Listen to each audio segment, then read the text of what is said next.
encontro 23, né? E a gente está vendo o capítulo escrito pela Maria von Franz, e a gente vai fechar hoje esse capítulo, né?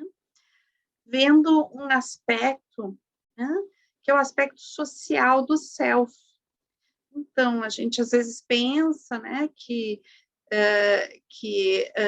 em nível psicológico, a nossa profundidade pertence a algo isolado que está dentro da gente, né? E, na realidade, o que acontece é que existe um nível de relação, né, que pode abarcar essa profundidade, né, e que nos leva a uma relação mais saudável com a sociedade, nos leva também a compor ambientes sociais ou estar em estruturas sociais que sejam mais saudáveis, mais harmônicas, né? Então, um pouquinho a visão que é trazida aqui pela Maria von Franz é de que muitas vezes a gente banaliza a questão do contato com o profundo como se fosse algo bobo, algo para algumas pessoas, algo para pessoas que têm tempo de fazer terapia ou têm tempo de ficar pensando em arte, em filosofia, né? Como se isso fosse coisas de menos valor do que as coisas práticas do cotidiano.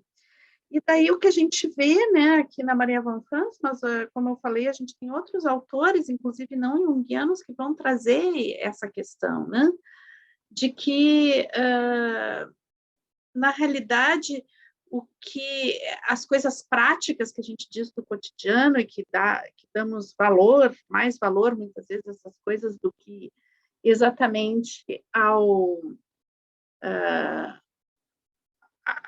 conteúdo mais filosófico, artístico, mais profundo, né, da existência, tudo isso se constrói sobre essa experiência que nós temos de nós mesmos, né?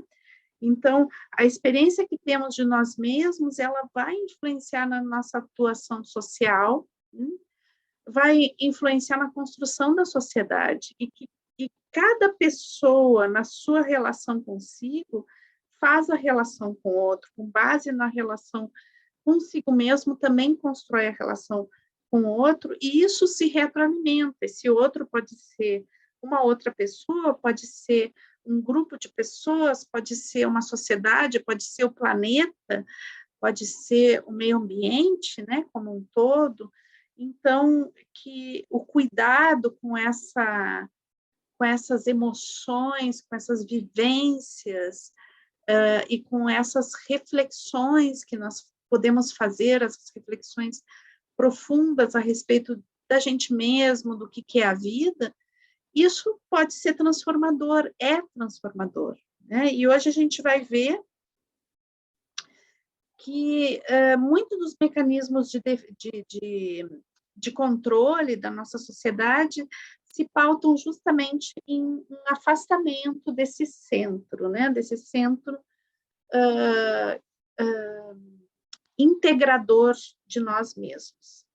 Pessoal, eu só vou dar uma passada aqui no WhatsApp para desligá-lo, para que não fique fazendo barulho com a gente. Bom, então, daí o que a Maria von Franz percebe, né? E eu acho que eu sempre volto, quando eu falo de percepções sociais que o livro traz, eu sempre faço essa reflexão com vocês, né? Que a Maria von Franz escreveu o livro, né? Escreveu esse texto nos anos 60, e que, bom, lá a gente já tinha, como uma sementinha do que acontece hoje, né? Mas que a sociedade de hoje é uma sociedade diferente daquela dos anos 60. Nos anos 60, a gente já tinha vestígios do que iria acontecer mais tarde, né? Mas não, talvez as pessoas dos anos 60 não tivessem ideia, né? Exatamente de onde a gente chegaria, né? Então, inclusive, o tipo de organização social que a gente tem nos anos 60 pertence a uma fase histórica que a gente chama de modernismo, né? Então, que é uma fase onde existe muita reflexão a respeito de si mesmo, né? Então, o próprio movimento do Jung, escrevendo esse livro que a gente está lendo, ele tem a ver com o modernismo, né? Então, assim, essa capacidade de reflexão, quem eu sou, né? E a época que vem logo depois, a partir aí dos anos 80, que a gente chama de pós-modernismo, né? É uma época muito, eu, ao menos, considero uma época muito dura, né? Porque ela é uma época onde se perde, né? O caráter da reflexão do indivíduo sobre si mesmo, ele se perde, né? E tudo, a dimensão que separava o público do privado, se perde, né? Então, é como se a gente se diluísse dentro de uma multidão e ficasse difícil de a gente se achar. Então, essa questão que ela já marca, Maria von Franz, do anonimato, né, dessas cidades muito grandes, onde as pessoas se perdem, onde as pessoas não conseguem se reconhecer, onde as pessoas ficam perdidas até de si mesmos, e começam a não conseguir dar valor assim, né, resgatar o seu próprio valor, a sua própria essência. Isso, numa época pós-moderna, é muito pior, né? Porque é um momento onde a gente começa a lutar, né? Onde a humanidade, onde cada ser humano começa a lutar para ter um segundo de evidência, né? E o aparecer, o se mostrar, se torna algo essencial para romper com esse anonimato, nem que seja por alguns minutos, alguns segundos, onde eu fico em evidência, onde eu faço alguma coisa que é diferente. Né? E claro que as redes sociais são um exemplo fortíssimo disso, né? Dessa dificuldade de encontrar valor em si, se não for em ressonância a resposta, os likes, compartilhamentos e tudo mais que as pessoas, né? Todos nós hoje lutamos, né? Para ter. Eu vou beber um pouquinho de água aqui, pessoal. Então, essa necessidade de ser validado o tempo todo, né? E essa validação que ela é muito efêmera, então eu sou validada, mas assim, poucos segundos depois eu já não sinto mais esse valor, porque é algo muito superficial, baseado em valores superficiais. E o grande Deus, né? O grande Deus que era o Deus da religião, da conexão, do religare, né? Hoje, o grande Deus é o mercado, né, o que move o mundo. E nisso todas as pessoas são engolidas praticamente, né? Então, a Maria von Franz, ela vai falar dos anos 60, a gente vai ver os anos 60, então, né? A gente está num período pós-guerra, Guerra Fria, né? As ditaduras na América Latina, então, o movimento hippie, né? Então, a gente tem um outro tipo de sociedade, mas que é a sociedade que está gestando essa que a gente vive hoje. Então, o que a gente pode ver, assim, que nesse tipo de estrutura social vai se perdendo, né?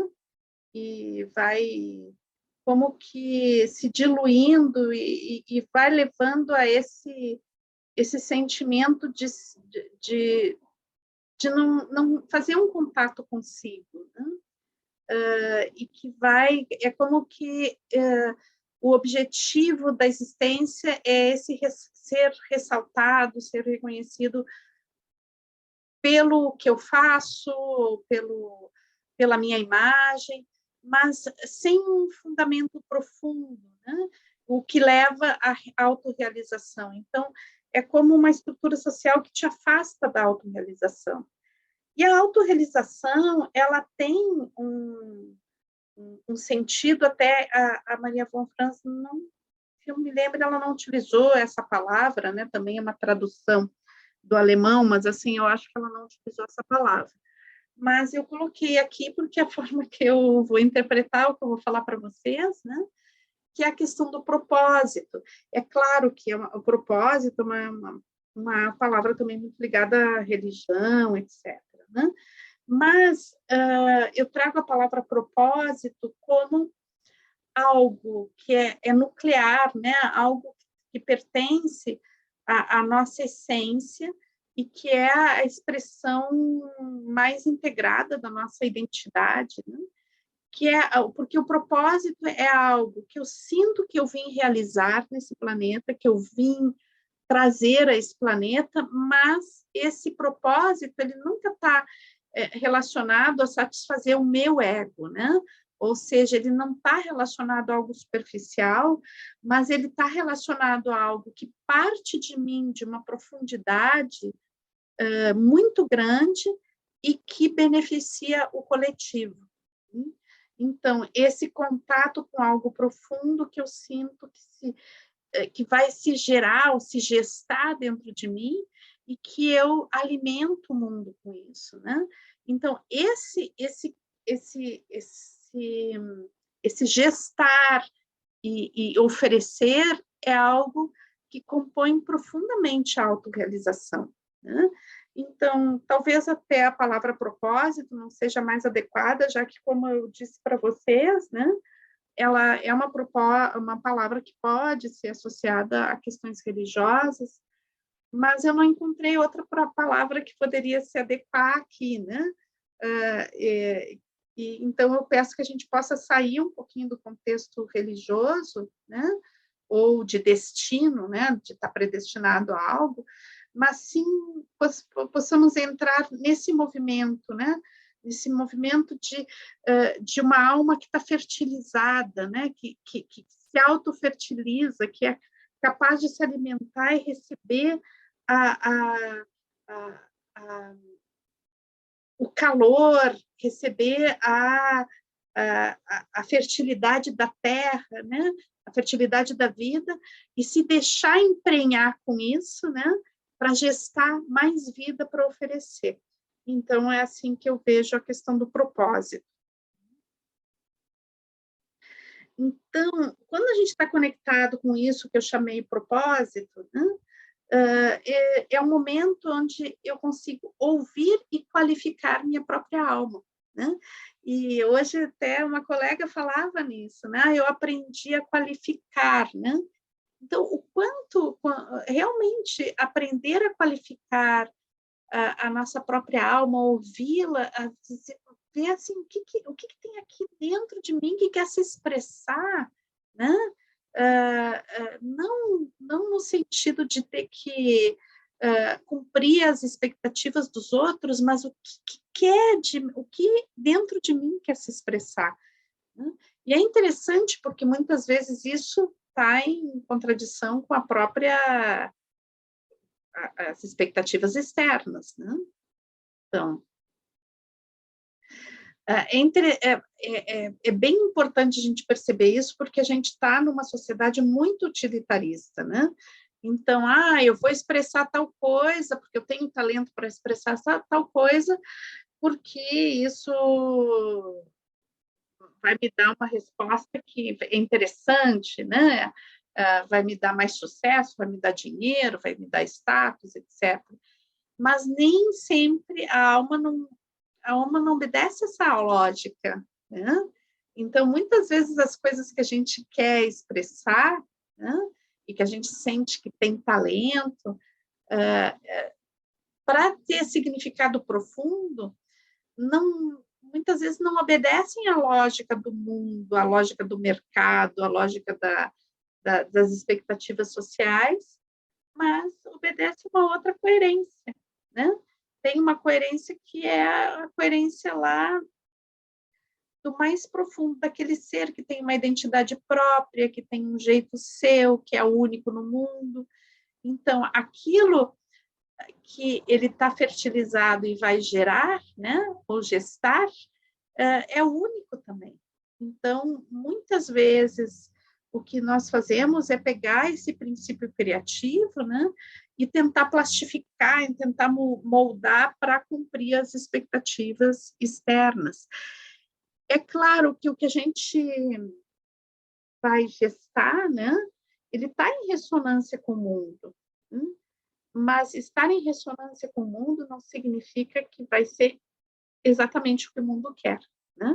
Então, assim como a gente gesta algo, nunca é exatamente o que a gente imaginou, né? Porque vai estar em ressonância, né, com o mundo, com aquilo que mesmo que a gente está gestando, né? Então, o que nasce quase nunca é o que a gente imaginou, né?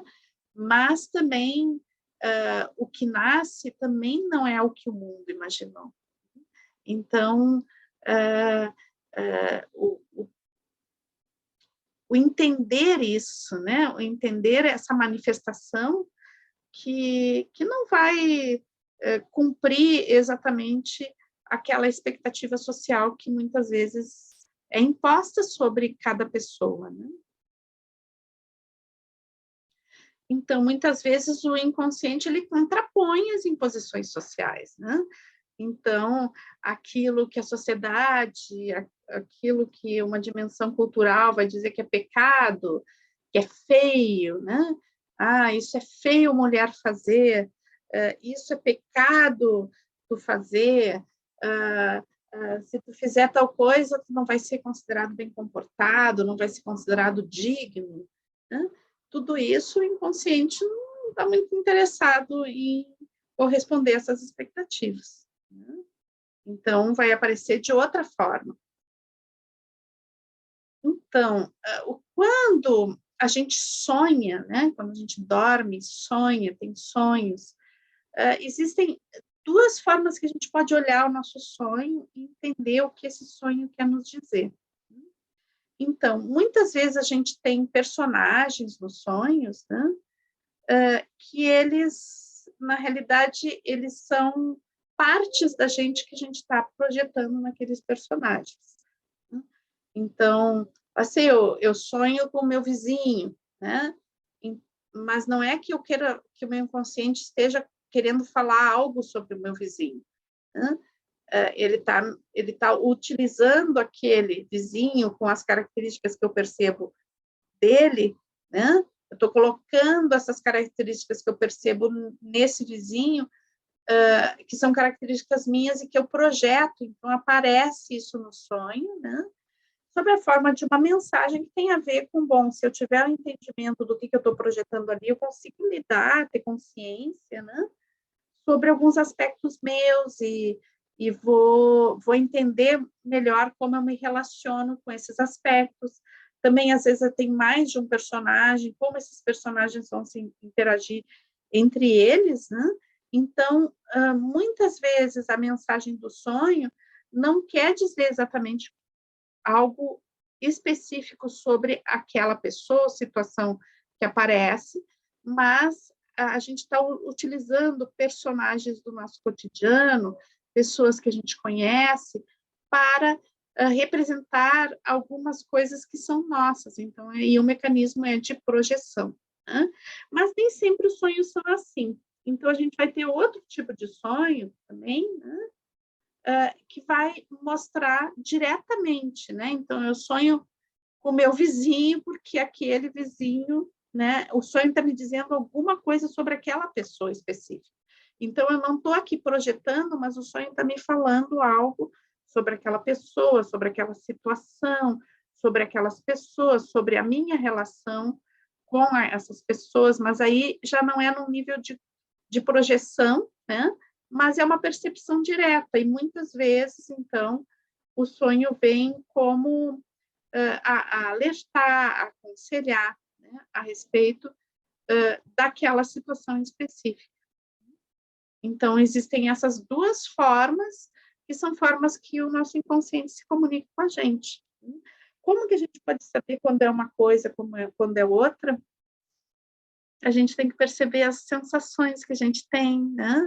Como a gente entende, e ter um diálogo muito sincero com a gente mesmo. O que exatamente quer dizer esse sonho? Então, talvez uma das coisas que a gente possa fazer é olhar, tá, mas o que está me acontecendo hoje, o que aconteceu esses dias, o que está relacionado com esse sonho, né? conversar um pouco com esse conteúdo do sonho. Então, a Maria von Franz diz, né, que a gente pode, né, que na nossa cultura o que acontece a maioria das vezes é a gente se conecta com o outro a partir do ego, né? Então, de uma forma superficial, a gente estabelece papéis, né? Uma persona, e vai lidando com o mundo a partir dessa persona, a partir de estruturas de ego, né? E essa ligação com o outro a partir dessas estruturas, ela é uma ligação superficial, muito baseada em papéis, né? E daí, então, o que a Maria von Franz alerta? De que existem relações que a gente pode estabelecer com as pessoas que elas têm um caráter muito profundo. Então, que é possível, né, se conectar com o outro a partir de algo profundo. Né? Então, que não precisa todas as relações estar baseadas em questões superficiais, mas que existem relações que, sim, elas podem se pautar a partir de uma profundidade, a partir de um self em relação ao outro self, né? E que vai formando um self coletivo. Então, quando a gente está com ligações mais superficiais, egóicas, mais baseada em persona, em papéis, né? Isso facilita muito a geração de manipulação, né? E, em geral, esse tipo de relação é nocivo. Essas relações que são a maioria que a gente vive socialmente, elas têm um alto grau de mal-estar que elas geram, né? Porque elas trabalham sobre a manipulação, sobre a opressão, sobre eu validar a minha presença no mundo a partir dos papéis que eu cumpro, sem nunca contar com a profundidade do meu ser. E daí, assim, a gente pode pensar que o controle social, né, ele tenta agir sobre o inconsciente, né, no nível individual ou coletivo. E agir sobre o inconsciente, segundo a Maria von Franz, é impossível, né? Então, eu não tenho como agir sobre o inconsciente, né? Então, fazer uma manipulação para transformar o inconsciente das pessoas, para as pessoas fazerem exatamente o que eu quero, né? Então, isso não existe, isso é impossível de fazer. Mas, o que socialmente a sociedade se organiza de forma que, ao invés de tentar mudar fatores inconscientes, que são, como ela diz, impossíveis de ser mudados, né? Então, o que a sociedade busca é afastar a pessoa do contato com o inconsciente e tornar ela cada vez mais superficial. Então, a nossa sociedade, ela se organiza de forma a pautar tudo a partir de valores superficiais, né? Banais, e que isso conduz, claro, né, a pessoa a perder o contato consigo mesmo. E, por isso, não consegue ter acesso ao seu próprio valor, à sua própria potência, né, aos seus próprios desejos. E isso tudo é manipulado pela sociedade de consumo de uma forma muito potente. Né? Então, é como se todo o tempo a sociedade estivesse gerando coisas para distrair, né? É um processo constante de distração. E mesmo as pessoas, né, quando nas horas livres, é muito comum as pessoas dizerem, eu vim aqui, eu quero fazer tal coisa para me distrair, né? Muitas vezes as pessoas já ouviam pessoas da biodança falando, né? Eu vim aqui me distrair, eu quero me divertir, né? Nada contra se divertir, né, pessoal? Se divertir pode também levar a um contato muito profundo com a gente, no sentido de resgatar a alegria. Mas a distração, né, em geral, ela é uma distração de si mesmo, né, um afastamento de si mesmo. Então, a sociedade, ela funciona muito, né, especialmente, como eu falei, nesse momento histórico que a gente vive, né, a partir da pós-modernidade, esse distanciamento foi cada vez se tornando mais corriqueiro, mais constante, né, a ponto de criar uma espécie de uma adição de algumas pessoas, né, com equipamentos, com que o celular seria o principal exemplo disso, né? Onde a pessoa não consegue ficar longe, né? Entra em crise e fica longe, porque daí é como se isso que ficasse chamando sempre para o superficial desaparecesse, né? E daí coloca a pessoa diante de si mesmo. Então, esse processo de afastamento do inconsciente, ele é feito na nossa cultura principalmente pela distração. E é interessante a gente fazer uma comparação com os anos 60, né, onde a gente tinha um processo de repressão. Ó, vou beber uma aguinha de novo aqui.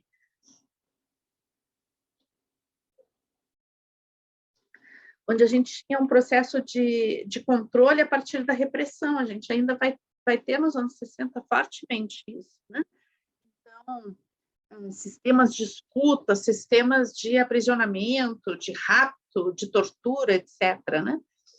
E é interessante porque dentro da estrutura social que a gente tem hoje, isso é uma ação absolutamente ineficaz frente aos mecanismos de controle que nós temos hoje, né? que se dão principalmente pela distração, pelo afastamento de si mesmo, pela falta de senso, falta de propósito da vida, né? Onde eu jamais toco no propósito, né? E fico perdida em relações de consumo, né? E em relações também de validação, tentando o tempo todo validar minha presença no mundo a partir de símbolos de status, de aparições meteóricas, né, em meios de comunicação, em redes sociais, etc. Então, essa distração é uma coisa de controle muito potente. Né? Aí a Maria von Franz vai falar uma coisa que é interessante, porque eu tenho falado isso, já falei no meu livro, né, da cura ancestral, falo sobre isso, e também o próprio Maturana, no percurso que a gente fez, o último, né, da matrística, também vai falar sobre a questão do tamanho dos grupos com os quais a gente se relaciona, né? Então, o quanto esse anonimato, porque se a gente pensar assim, os grandes centros urbanos, eles são grupos enormes, né? Mas eles são tão grandes onde nós nos sentimos incapazes de reconhecer o outro, né? E acabamos nos perdendo dentro desses grupos enormes.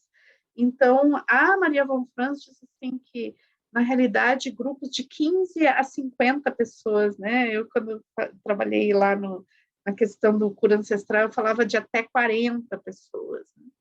Eu acho que o Maturana fala até um pouquinho mais.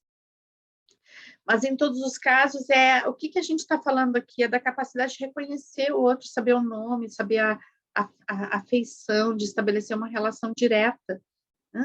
Então, quando a gente consegue formar grupos dessa dimensão pequena, né? Então, isso é extremamente bom, né? Para a nossa saúde mental. Claro que depende da dinâmica desse grupo, ao que ele está orientado, etc., né? Mas os grupos pequenos, eles favorecem o reconhecimento, né? Favorecem esse contato self, esse contato profundo, né? Onde eu reconheço o ser humano, reconheço as suas características, consigo fazer um diálogo consistente, afetivo, integrado, né?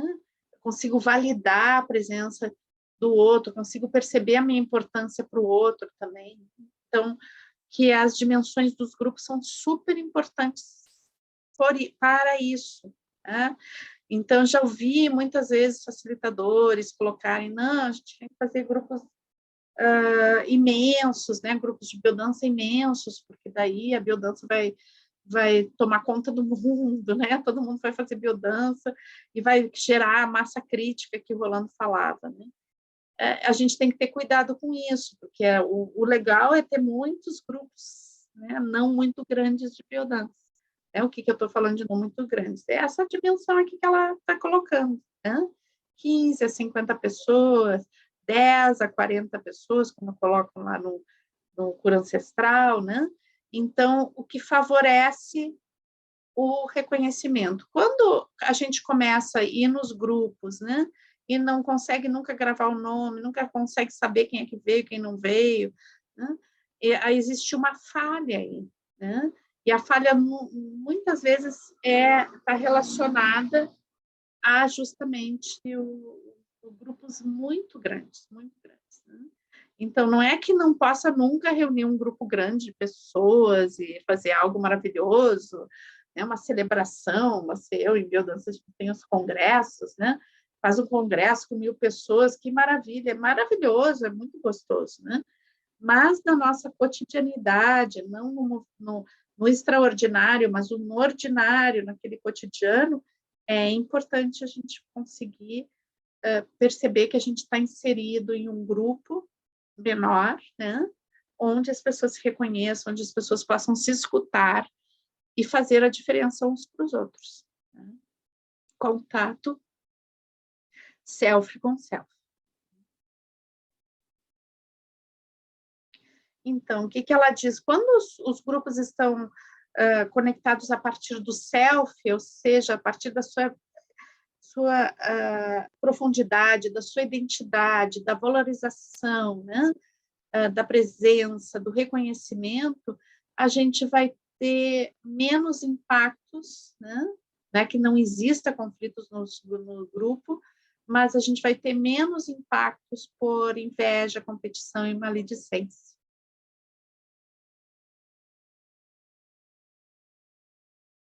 Então, a gente pode dizer, né, que uma coisa que é essencial, né, para o ser humano é encontrar um sentido para a sua existência. Mas é importante a gente perceber que esse sentido para a existência não é uma coisa racional. Eu tenho que definir qual é o sentido da minha existência, como se eu fosse uma empresa e tivesse que saber qual é a minha missão, né? Eu tenho que escrever a minha missão e daí está tudo em paz, porque agora eu já sei, né? Então, não é isso que eu estou falando, né? Isso que é essencial é algo pulsante, né?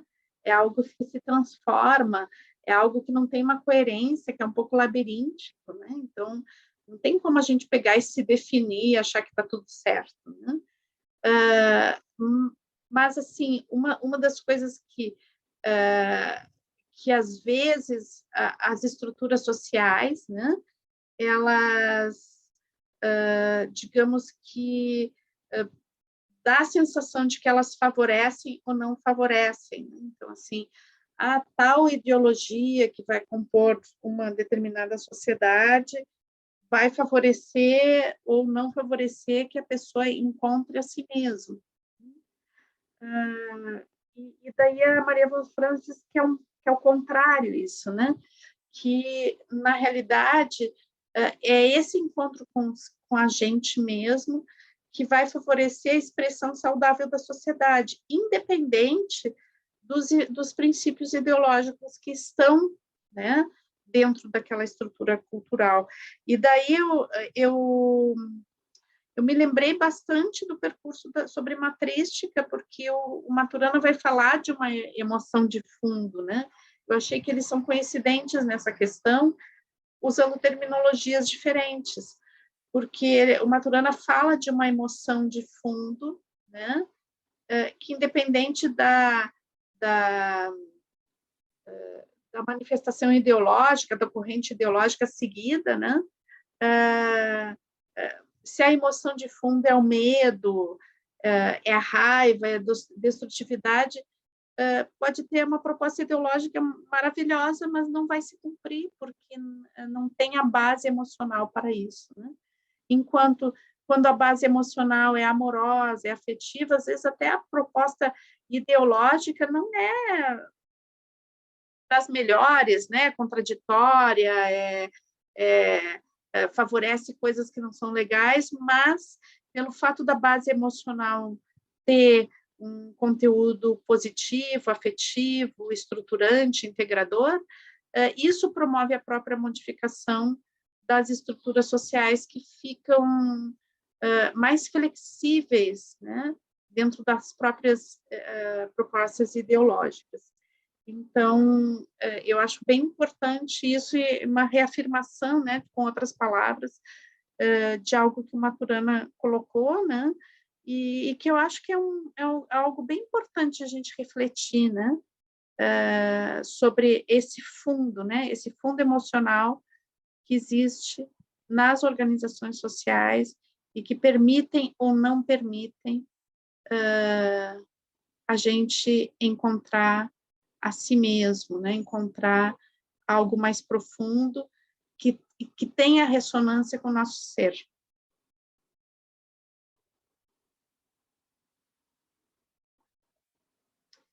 Então, os símbolos arquetípicos, né, eles vão existir em todas as culturas, porque eles são, na realidade, as manifestações dessas energias arquetípicas, né? Então, o contato com o significado profundo desses símbolos, né, sempre eles vão nos conduzir ao self. Mas, muitas vezes, esses símbolos, né, eles são apropriados pelas estruturas de poder, ou seja, do Estado ou da religião, né, e daí eles são utilizados com fins de manipulação, né, e de controle também, né. Isso faz com que, muitas vezes, se perca o contato com a potência do símbolo. Então, quando a gente está na ancestralidade daquele símbolo,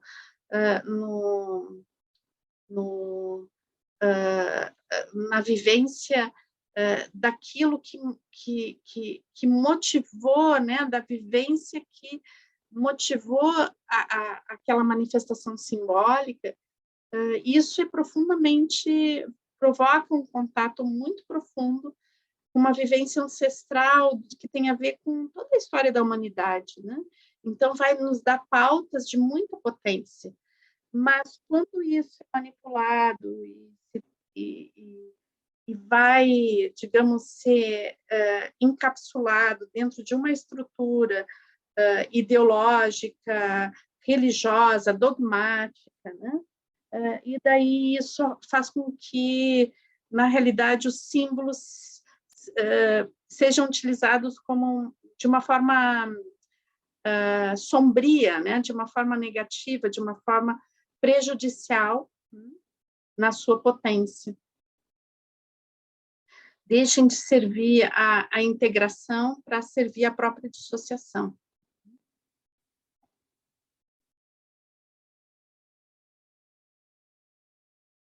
Então, é interessante, né, quando a gente contata com os elementos arquetípicos, né, então, se a gente contata com esses elementos arquetípicos de uma forma muito muito ancestral, muito profunda, é como se aquele contato nos conduzisse a algo, um conhecimento, uma manifestação muito profunda e coerente com a nossa identidade, que vai ajudar a nossa integração da identidade como uma mensagem profunda e ancestral, né?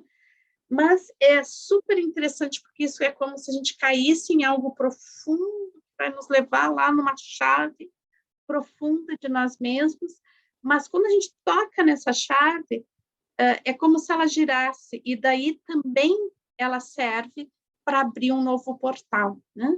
Então, o contato com o simbólico de uma forma integrada, saudável, né? Não manipulada, por que a gente reprime tanto isso, né? Socialmente se reprime tanto, porque justamente não é só contato com uma potência, que já seria, assim, uma coisa muito grande, né? E é realmente uma coisa muito grande, eu contato com uma potência, mas quando eu contato com essa potência, algo gira, né? E daí, esse algo que gira é um potencial criativo tremendo, né? Como que aquele símbolo, ele te conduz a um conhecimento e ele abre para novos conhecimentos. Ele abre para novas manifestações de ti mesmo, né? Isso é de uma potência muito grandiosa. Lembrando que em biodança a gente trabalha isso através das danças, é uma coisa muito potente, tá? Então, é perceber que quando a gente dança algo, né, um arquétipo, a gente não está só indo de encontro a algo, uma energia, uma potência, uma vivência muito, muito ancestral e resgatando algo muito profundo, mas também a gente está não só remetendo a isso, mas como a gente está abrindo um outro campo, um campo que a gente não tem quase controle, né? Mas é um campo de integração e criativo. E eu acho que seria interessante que nós, facilitadores, pudéssemos entender isso, né? Para entender a potência do nosso trabalho, porque eu acho que a maioria das vezes a gente, quando consegue perceber a dimensão arquetípica do trabalho, que não é sempre que isso acontece, né? A gente trabalha mais em remeter a essa energia potente, né? Que é do arquétipo, mas não percebe que isso faz gira uma chave e abre uma porta, né? Uma porta muito potente da manifestação desse ser.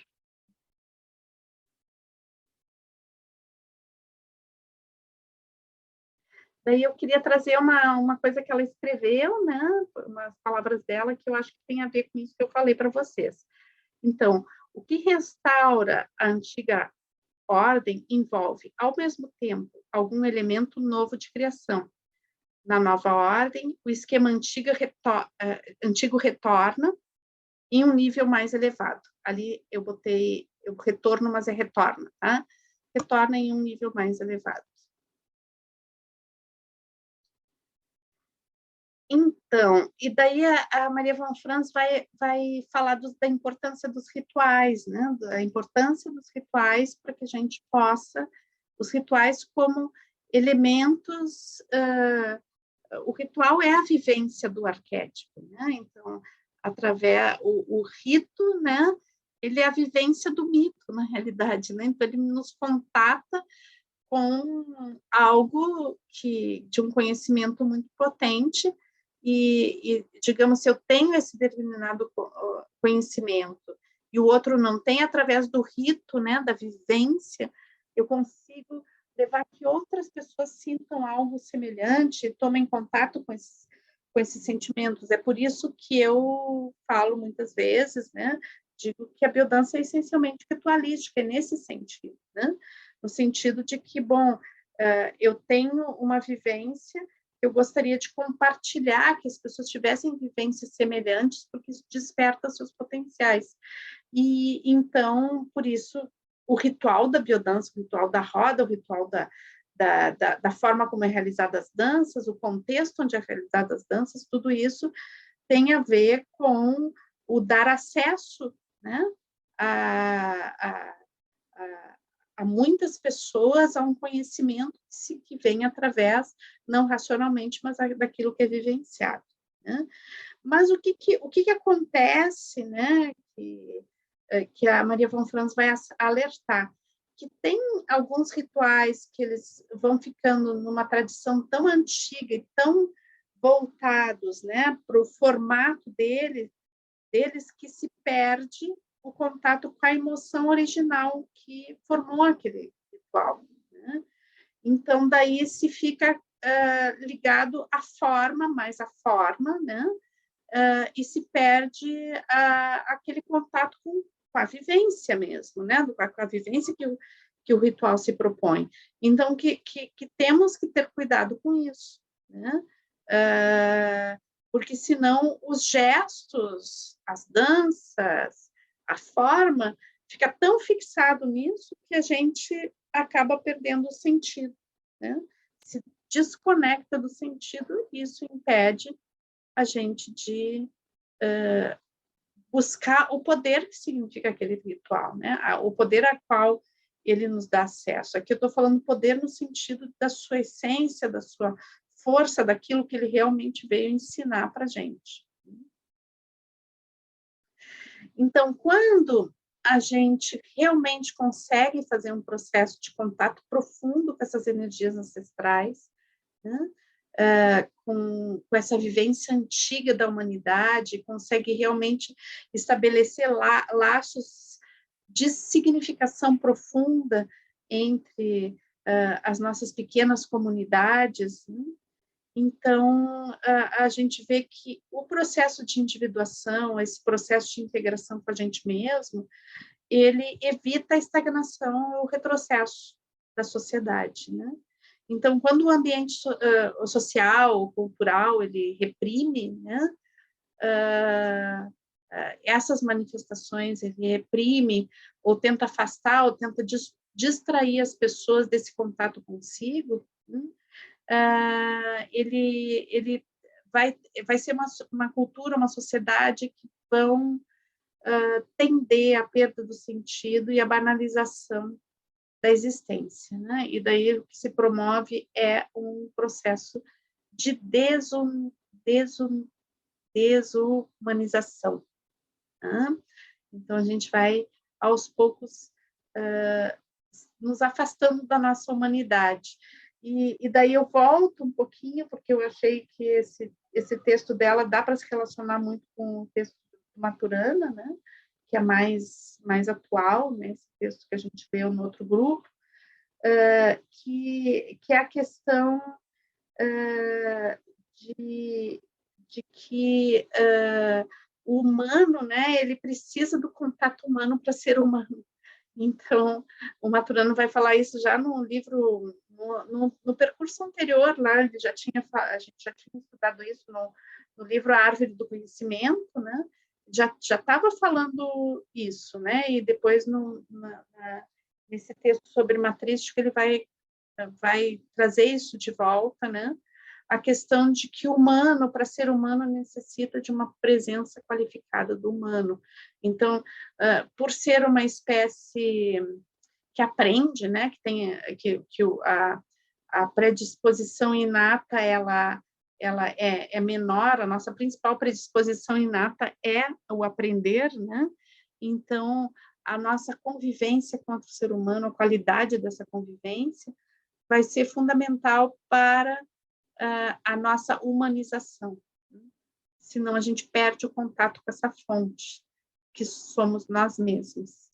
Então, a importância, né, de favorecer esse processo de contato profundo.